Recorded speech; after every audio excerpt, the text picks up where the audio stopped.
Primitive reflexes are the building blocks of early movement and brain development. They're meant to help babies survive, grow, and eventually move on to more mature motor skills.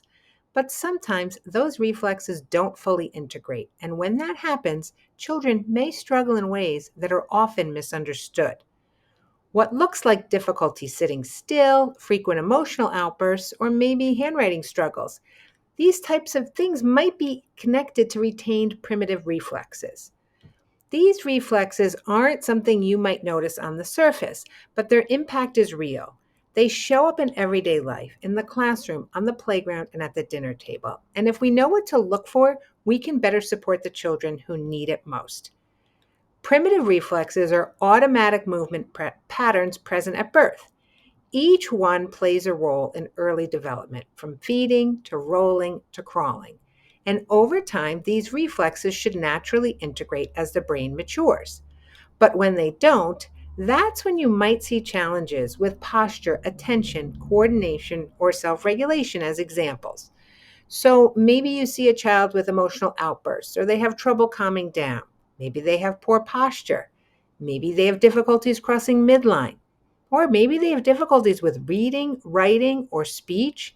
Certainly, our children with sensory overload or motion sickness might be affected by retained primitive reflexes.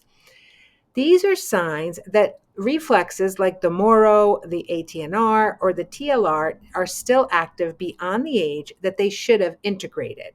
I'm not going to get into excessive detail about the general reflexes. You can look for information on that at yourtherapysource.com. So let's take a closer look at how these retained reflexes show up in everyday skills. For example, emotional regulation challenges. If a child is overly reactive, has difficulty calming down, or experiences constant fight or flight responses, this might be linked to a retained Moro reflex, and that keeps the nervous system in high alert. Maybe there's posture and movement difficulties, such as slumping or toe walking or poor coordination. That can stem from reflexes like the TLR, the STNR, or the spinal galant, which all affect muscle tone and postural control. How about visual motor and academic struggles? You might see letter reversals, fatigue with writing, poor eye tracking. These can all or may be connected to a retained ATNR or palmar reflex. Both interfere with coordinated hand and eye movement.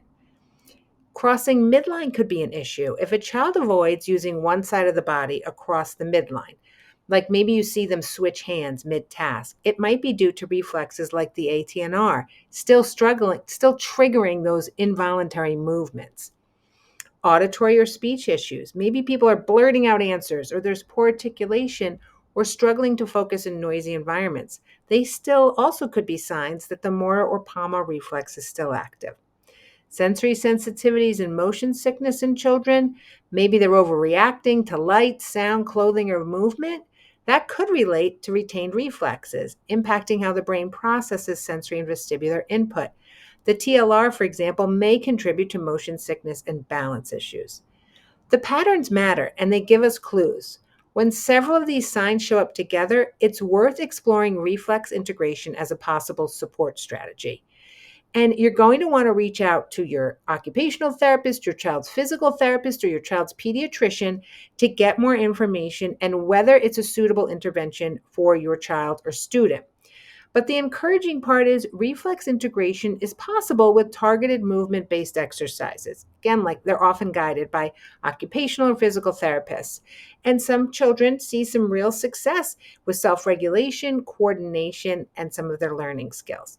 So to learn more about how retained reflexes show up in everyday life and what you can do to support integration, you can download a full article at your therapy source, and it includes timelines, real-life signs, and practical examples of integration exercises. Also, you can also get access to a great course on how you can help children who have retained primitive reflexes. So thanks for watching.